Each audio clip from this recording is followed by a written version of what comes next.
जय श्री कृष्णा, राधे राधे। आज मैं आपको सुना रही हूँ तारा रानी की कथा। माता रानी को प्रसन्न करने के लिए और उनका आशीर्वाद पाने के लिए हर महीने अष्टमी और नवमी के दिन तारा रानी की कथा अवश्य पढ़नी या सुननी चाहिए। अगर हर महीने सुनना संभव ना हो तो नवरात्रा में तारा रानी की कथा अवश्य सुननी चाहिए। तो आइए आज अपने सुनते हैं तारा रानी की बहुत ही सुंदर कथा। कथा को पूरी और प्रसन्नचित मन से सुनना और सुनने के बाद में कमेंट बॉक्स में अवश्य बताना कि कथा आपको कैसी लगी और इस वीडियो को ज़्यादा से ज़्यादा शेयर करना ताकि माता रानी के हर भगत तक ये कथा पहुंच सके। साथ ही कमेंट बॉक्स में जय हो माता रानी की अवश्य लिखना। माँ भगवती की जय हो। एक राजा था जिसका नाम स्पर्श था। वह माँ भगवती का बहुत ही बड़ा पुजारी था। वह रात दिन माँ दुर्गा की पूजा पाठ किया करता था। माँ ने भी उन्हें राजपाट, धन दौलत, ऐशो आराम के सभी साधन दिए थे। कमी तो थी सिर्फ यह कि उसके घर में कोई संतान नहीं थी। यह दुख उन्हें रात दिन सताता रहता था। वो माँ से यही प्रार्थना करते रहते कि हे माँ, हमें एक संतान दे दो ताकि हमारा भी वंश चलता रहे। ऐसा करते करते सालों बीत चुके थे। स्पर्श की अत्यधिक पूजा पाठ से प्रसन्न होकर माँ भगवती ने उसकी पुकार सुन ली और एक दिन माँ ने आकर राजा को सपन में दर्शन दिए और कहा कि वो तेरी भक्ति से बहुत ही प्रसन्न है। तू मांग, तुझे क्या चाहिए। तो राजा ने दोनों हाथ जोड़कर माँ भगवती को प्रणाम किया और कहा कि माँ, आपका दिया हुआ सब कुछ है, लेकिन आप तो जानते हैं कि मेरे संतान नहीं है। मेरा एकमात्र दुख का कारण यही है। तो यह सुनकर माँ भगवती ने राजा को 2 पुत्रियां प्राप्त होने का वरदान दिया और अंतर्ध्यान हो गई। सुबह जब राजा की आंख खुली तो वो सपन याद आया। उसने बड़ी खुशी से अपनी पत्नी को सपन के बारे में बताया। दोनों बहुत ही खुश हुए। कुछ समय बाद राजा के घर एक कन्या ने जन्म लिया। राजा ने अपने राज दरबारियों को बुलाया, पंडितों और ज्योतिषों को बुलाया और बुलाकर बच्चे की जन्म कुंडली तैयार करने का हुक्म दिया। पंडितों और ज्योतिषियों ने उस बच्चे की जन्म कुंडली तैयार की और कहा कि हे राजन, यह कन्या साक्षात देवी है। यह कन्या जहाँ भी कदम रखेगी वहाँ खुशियाँ ही खुशियाँ होंगी। यह कन्या भी भगवती की पुजारिन होगी। उस कन्या का नाम तारा रखा गया। थोड़े समय बाद राजा के घर वरदान के अनुसार एक और कन्या ने जन्म लिया। उस दिन मंगलवार का दिन था। राजा ने फिर पंडित और ज्योतिषियों को बुलाया और जन्म कुंडली तैयार करने को कहा। पंडितों और ज्योतिषियों ने जब जन्म कुंडली तैयार की तो उदास हो गई। राजा ने उन्हें उदास देखकर उदासी का कारण पूछा तो वो कहने लगे कि महाराज, यह कन्या आपके लिए शुभ नहीं है। राजा ने उदास होकर ज्योतिषियों से पूछा कि मैंने ऐसे कौन से बुरे कर्म किए हैं जो इस कन्या ने मेरे घर में जन्म लिया है। आप लोग अच्छी तरह मुझे इसकी कुंडली देखकर सब कुछ बताएं। तो ज्योतिषियों ने अपनी ज्योतिष विद्या लगाकर बताया कि ये दोनों कन्याएं जिन्होंने आपके घर में जन्म लिया है, ये पिछले जन्म में राजा इंद्र की अप्सराएं थी। इन्होंने सोचा कि हम भी मृत्यु लोक में भ्रमण करें और देखें कि मृत्यु लोक पर लोग कैसे रहते हैं।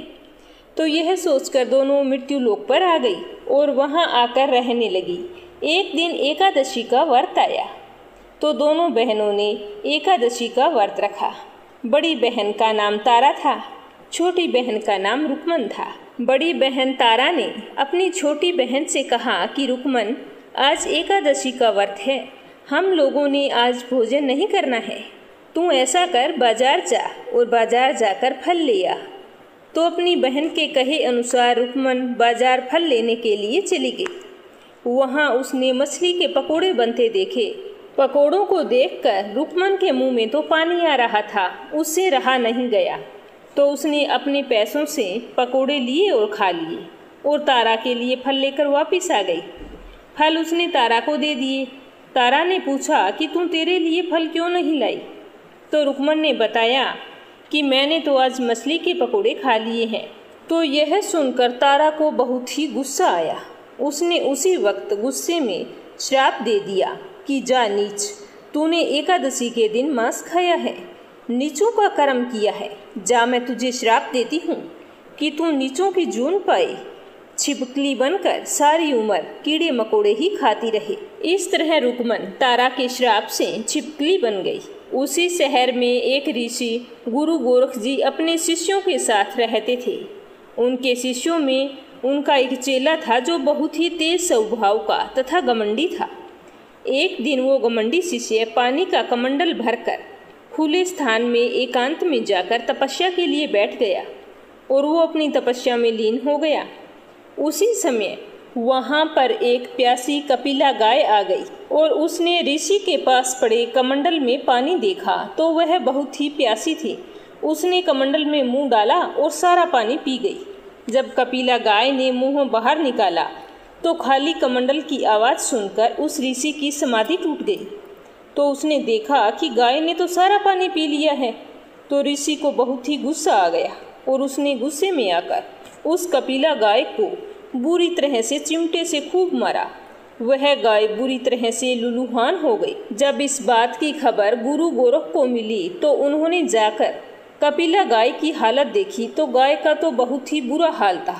गाय की ऐसी हालत देखकर गुरु गोरख को बहुत ही दुख हुआ और गुस्सा भी आया और गुस्से में आकर उस ऋषि को बहुत बुरा भला कहा और उसी समय आश्रम से निकाल दिया।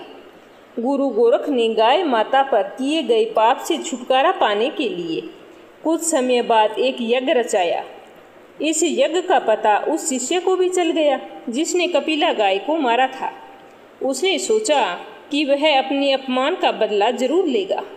यज्ञ शुरू हो गया था तो उस चेले ने एक पक्षी का रूप धारण किया और चोंच में सर्प लेकर भंडारे में फेंक दिया, जिसका किसी को भी पता नहीं चला। लेकिन उसी समय वहाँ एक दीवार पर छिपकली चिपक कर बैठी हुई थी तो उसे इस बात का पता चल गया। यह छिपकली वही थी जिसे पिछले जन्म में तारा देवी ने श्राप दिया था। वह छिपकली सर्प का भंडारे में गिरना देख रही थी। उसे त्याग व परोपकार की शिक्षा अभी तक याद थी। वह भंडारा होने तक घर की दीवार पर ही चिपकी रही और मन ही मन सोचती रही कि किसी तरह इन लोगों के प्राण तो बचाने होंगे। यज्ञ में सम्मिलित लोगों के प्राण बचाने के लिए उसने अपने प्राण न्योछावर कर लेने का मन ही मन निश्चय बना लिया। अब यज्ञ समाप्त हो चुका था। खीर भंडारे में दी जाने वाली थी। जैसे ही खीर को बांटने के लिए कुछ लोग वहां पर आए और कढ़ाई में से खीर लेने लगे, तभी वह छिपकली दीवार से कूदकर कढ़ाई में जा गिरी। तो इस तरह छिपकली को कढ़ाई में गिरता देखकर नादान लोग छिपकली को बुरा भला कहने लगे। अब खीर तो कोई काम की नहीं थी, इसीलिए कई लोग उस कढ़ाई को उठाकर खाली करने लगे। तो जैसे ही खीर उसमें से निकाली गई तो देखा कि उसमें नीचे एक मरा हुआ सांप पड़ा है। तब सबको मालूम हुआ कि जिस छिपकली को हम बुरा भला कह रहे थे उसने अपने प्राणों की आहुति देकर सबके प्राणों की रक्षा की है। तो वहाँ पर उपस्थित सभी सज्जनों और देवताओं ने उस छिपकली के लिए प्रार्थना की और कहा कि उसे सब योनियों में उत्तम मनुष्य योनि प्राप्त हो और अंत में वह मोक्ष को प्राप्त करे। तो तीसरे जन्म में वह छिपकली राजा स्पर्श के घर कन्या के रूप में जन्मी। दूसरी बहन तारा देवी ने फिर मनुष्य जन्म लेकर आगे चलकर उसने अयोध्या के प्रतापी राजा हरिश्चंद्र से विवाह किया था। तो इस तरह राजा स्पर्श ने ज्योतिषियों से कन्याओं की कुंडलियां बनवाई। तो ज्योतिषियों ने राजा को बताया कि राजन, यह कन्या आपके लिए हानिकारक सिद्ध होगी, इसके शकुन ठीक नहीं है, अतः आप इसे मरवा दीजिए। तो यह सुनकर राजा बोले कि लड़की को मारना बहुत बड़ा पाप है, मैं ऐसे महापाप का भागी नहीं बन सकता। अगर कोई और उपाय हो तो आप मुझे बताएं, मैं अवश्य करूँगा, लेकिन मैं इसे मार नहीं सकता। तो राजा की यह बात सुनकर ज्योतिषियों ने विचार करके राय दी कि हे राजन, आप ऐसा करें कि एक लकड़ी के संदूक में ऊपर से सोना चांदी आदि जड़वा दें, फिर उस संदूक के भीतर इस लड़की को बंद करके नदी में प्रवाहित कर दें। सोने चांदी से जड़ा हुआ संदूक अवश्य ही कोई लालचवश निकाल लेगा और आपको हत्या का पाप भी नहीं लगेगा। राजा को ज्योतिषियों की यह राय कुछ ठीक लगी, लेकिन राजा मन ही मन बहुत ही उदास था। राजा सोच रहा था कि इस संतान सुख के लिए कितने वर्षों से मैं तपस्या कर रहा था और आज ऐसे संयोग बन गए हैं कि मुझे मेरी ही बच्ची को जल में प्रवाहित करना पड़ रहा है। ना चाहते हुए भी राजा ने हीरे मोतियों से जड़ा हुआ संदूक तैयार करवाया और उसमें अपनी बेटी को रखकर नदी में प्रवाहित कर दिया। वह संदूक बहता बहता काशी के समीप चला गया। वहां पर एक भंगी को दिखाई दिया। भंगी इस बहुमूल्य संदूक को देखकर बहुत ही खुश हुआ और उसने तुरंत नदी से बाहर निकाल लिया। जब उसने संदूक को बाहर निकाल कर खोला तो उसके अंदर अत्यंत रूपवान कन्या दिखाई दी। उस भंगी के कोई संतान नहीं थी। उसने अपनी पत्नी को वह कन्या लाकर दी तो उसकी पत्नी की तो प्रसन्नता का कोई ठिकाना ना रहा। उसने अपनी संतान के समान ही उस बच्ची को लेकर छाती से लगा लिया। भगवती की कृपा से उसके स्तनों में दूध उतराया। पति पत्नी दोनों ने प्रेम से उस कन्या का नाम रुको रखा। दोनों ने बड़े ही लाड प्यार से रुको को पाला था। समय के साथ रुको बड़ी हो गई। फिर उसका विवाह हो गया। रुको अपने ससुराल चली गई। वहां पर रुको की सास जो थी वो महाराजा हरिश्चंद्र के घर साफ सफाई का काम करने के लिए जाया करती थी। महाराजा हरिश्चंद्र वही थे जिसके साथ तारामती का विवाह हुआ था। एक दिन की बात है कि रुको की सास बीमार पड़ गई तो उसने अपनी बहू रुको से कहा कि बेटा, महाराजा हरिश्चंद्र के घर काम करने के लिए तुम चली जा। तो अपनी सास की बात सुनकर रुको बोली कि कोई बात नहीं माँ जी, आप जितने दिन तबीयत ठीक नहीं है विश्राम करो, मैं काम पर चली जाया करूँगी, तुम्हें आराम की ज़रूरत है। ऐसा कहकर रुको महाराजा हरिश्चंद्र के घर काम करने के लिए पहुँच गई। वहाँ पर महाराज की पत्नी तारामती ने जब रुको को देखा तो वह अपने पूर्व जन्म के पुण्य से उसे पहचान गई। तारामती ने रुको से कहा कि हे बहन, तुम मेरे पास आकर बैठो। तो महारानी की बात सुनकर रुको बोली कि रानी जी, मैं नीच जाति की भंगिन हूँ, भला मैं आपके पास कैसे बैठ सकती हूँ। तो तारामती ने कहा कि बहन, पूर्व जन्म में तुम मेरी सगी बहन थी। एकादशी का व्रत खंडित करने के कारण तुम्हें छिपकली की योनि में जाना पड़ा। जो होना था वो हो चुका। अब तुम अपने इस जन्म को सुधारने का उपाय करो। हे बहन, अब तुम मेरा कहा मानकर भगवती वैष्णो माता की सेवा करके अपना जन्म सफल बनाओ। यह सुनकर रुको को बड़ी ही प्रसन्नता हुई और उसने उपाय पूछा। रानी ने बताया कि वैष्णो माता सब मनोरथ को पूरा करने वाली है। जो लोग श्रद्धापूर्वक माता का पूजन और जागरण करते हैं वह उन सब की मनोकामनाएं पूर्ण करती है। तो यह सुनकर रुको बहुत ही प्रसन्न हुई और प्रसन्न होकर माता की मनोती करते हुए कहा कि हे माता, यदि आपकी कृपा से मुझे एक पुत्र की प्राप्ति हो जाए तो मैं भी आपका पूजन और जागरण करवाऊंगी। तो माता ने रुको की प्रार्थना को स्वीकार कर लिया और 10वें महीने रुको ने बहुत ही सुंदर बालक को जन्म दिया। परंतु दुर्भाग्यवश रुको को माता का पूजन और जागरण कराने का ध्यान बिल्कुल ही नहीं रहा।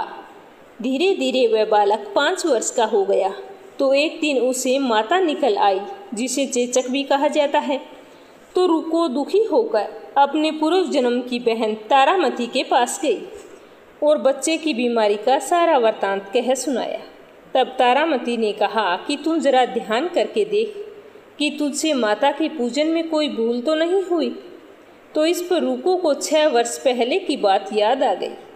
तो उसने अपना अपराध स्वीकार कर लिया और हाथ जोड़कर अपनी भूल के लिए माफ़ी मांगी और कहा कि जब मेरा बच्चा ठीक हो जाएगा तो मैं जागरण अवश्य करवाऊंगी। तो माँ भगवती की कृपा से बच्चा दूसरे दिन ही ठीक हो गया। तो यह देखकर रुको बहुत ही प्रसन्न हुई और माता के मंदिर में गई। वहां जाकर पंडित से कहा कि पंडित जी, मुझे अपने घर पर माता का जागरण करवाना है, अतः आप मंगलवार को मेरे घर पधार कर कृतार्थ करें। तो रुको की यह बात सुनकर पंडित जी बोले कि रुको, तू यहीं पर 5 रुपए दे जा, हम तेरे नाम से मंदिर में ही जागरण करवा देंगे। तू नीच जाति की स्त्री है, इसीलिए हम तेरे घर में जाकर जागरण नहीं करवा सकते। तो पंडित जी की यह बात सुनकर रुको बहुत ही उदास हो गई और उसने कहा कि पंडित जी, माता के दरबार में ऊंच नीच का कोई विचार नहीं होता। वे तो सब भक्तों को समान रूप से देखते हैं और कृपा करते हैं, इसीलिए आपको भी कोई ऐतराज नहीं होना चाहिए। रुको की बात सुनकर पंडितों ने आपस में विचार किया और फिर रुको से कहा कि यदि महारानी तुम्हारी जागरण में पधारे तब तो हम भी स्वीकार कर लेंगे, जाओ जाकर उनसे पूछ लो। तो यह सुनकर रुको महारानी के पास गई और सारा वृतांत सुनाया। तारामती ने जागरण में सम्मिलित होने को स्वीकार कर लिया और कहा कि तुम जागरण रखवाओ, मैं जागरण पर निश्चित टाइम पर आ जाऊंगी। तो जिस समय रुको पंडितों से यह कहने के लिए गई कि महारानी जी जागरण में आवेंगी, तो उस समय वहां पर सेन नाई बैठा था। उसने सब कुछ सुन लिया और उसने आकर महाराजा हरिश्चंद्र को सब कुछ बता दिया।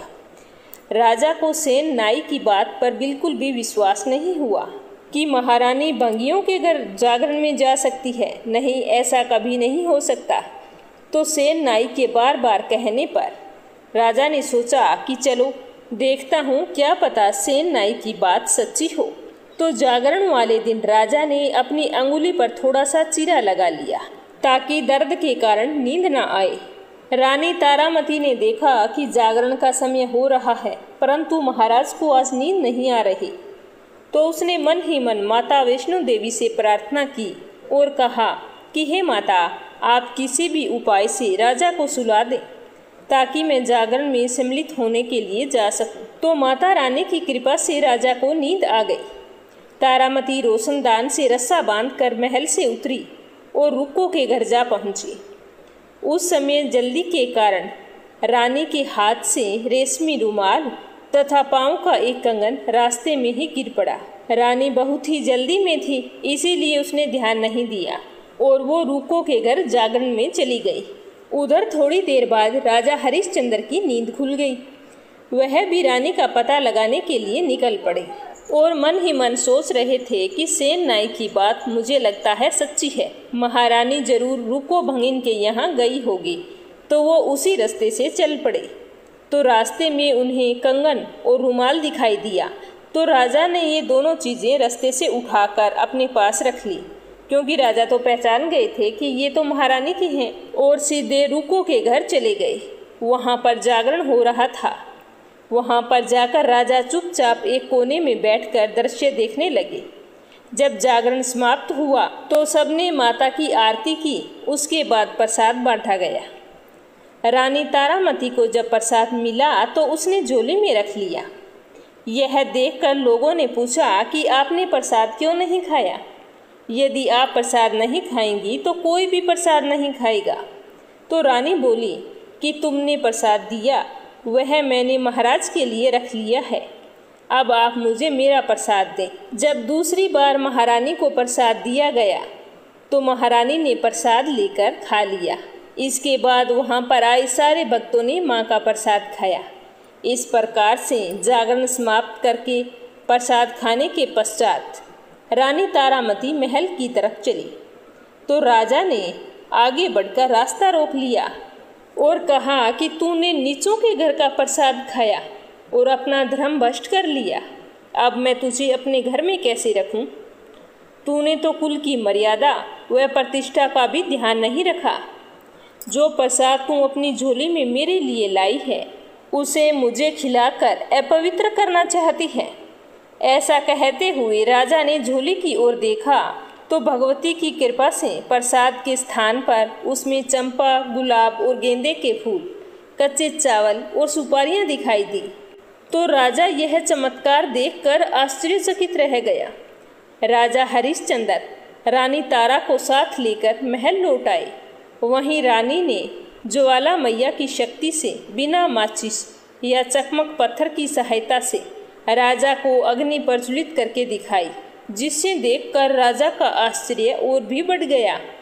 फिर रानी तारामती बोली कि प्रत्यक्ष दर्शन पाने के लिए बहुत बड़े त्याग की जरूरत होती है। तो राजा ने कहा कि मैं माँ दुर्गा के प्रत्यक्ष दर्शन करना चाहता हूँ, बताओ मुझे क्या त्याग करना होगा। तो रानी तारामती बोली कि यदि आप अपने पुत्र रोहितास की बलि दे सकें तो आपको दुर्गा देवी के प्रत्यक्ष दर्शन हो जाएंगे। तो राजा के मन में तो देवी के दर्शन की लगन हो गई थी। राजा ने पुत्र का मोह त्याग कर रोहितास का सिर देवी को अर्पण कर दिया। ऐसी सच्ची श्रद्धा और विश्वास देखकर दुर्गा माता सिंह पर सवार होकर उसी समय प्रकट हो गई। राजा हरिश्चंद्र माँ दुर्गा के दर्शन करके कृतार्थ हो गए। माँ दुर्गा की कृपा से रोहितास भी जीवित हो उठा। तो यह चमत्कार देखकर राजा हरिश्चंद्र खुशी से गदगद हो गए। उन्होंने विधि पूर्वक माता का पूजन करके अपने अपराधों की क्षमा मांगी। तो इसके बाद सुखी रहने का आशीर्वाद देते हुए माता अंतर्ध्यान हो गई। फिर राजा ने तारा रानी की भक्ति की प्रशंसा करते हुए कहा कि हे तारा, तुम्हारे आचरण से मैं अति प्रसन्न हूँ। मैंने तुम्हें व्यर्थ ही गलत समझा। धन्य भाग मेरे जो तुम मुझे पत्नी के रूप में प्राप्त हुई। फिर राजा रानी दोनों पूरी सच्ची श्रद्धा से माँ दुर्गा की पूजा पाठ करने लगे। उधर रुक्मन भी माँ दुर्गा की सच्ची भगत बन गई थी। तो इस तरह से आयु उपरांत सुख भोगने के बाद राजा हरिश्चंद्र, रानी तारा एवं रुक्मन भगिन तीनों ही मनुष्य योनि से छूटकर देवलोक को प्राप्त हुए। तारा रानी की इस कथा को जो भी मनुष्य माता रानी के जागरण में और नवरात्रा के अष्टमी नवमी तिथि के दिन पढ़ता है या सुनता है या सुनाता है, उसकी सभी मनोकामनाएं पूर्ण होती है, सुख समृद्धि बढ़ती है और शत्रुओं का नाश होता है। तो ये थी तारा रानी की कथा। सुनकर आपको कैसा लगा कमेंट बॉक्स में बताना। साथ ही आजकल भगवान जगन्नाथ की रथ यात्रा चल रही है, तो इन दिनों में भगवान जगन्नाथ की संपूर्ण कथा अवश्य सुननी चाहिए। अगर आप सुनने के इच्छुक हैं तो नीचे डिस्क्रिप्शन में भगवान जगन्नाथ के संपूर्ण कथा की लिंक दी हुई है। एक बार इसे श्रद्धापूर्वक अवश्य सुनना और ज़्यादा से ज़्यादा इस वीडियो को शेयर करना, ताकि जब भगवान जगन्नाथ रथ यात्रा से वापस आए तब तक हर भगत तक यह कथा पहुंच जाए। भगवान जगन्नाथ हमारी इतनी श्रद्धा भक्ति देखकर खुश हो जाएं और हमें खूब सारा आशीर्वाद दें, ताकि हमारा जीवन मंगलमय हो। जय श्री कृष्णा। राधे राधे।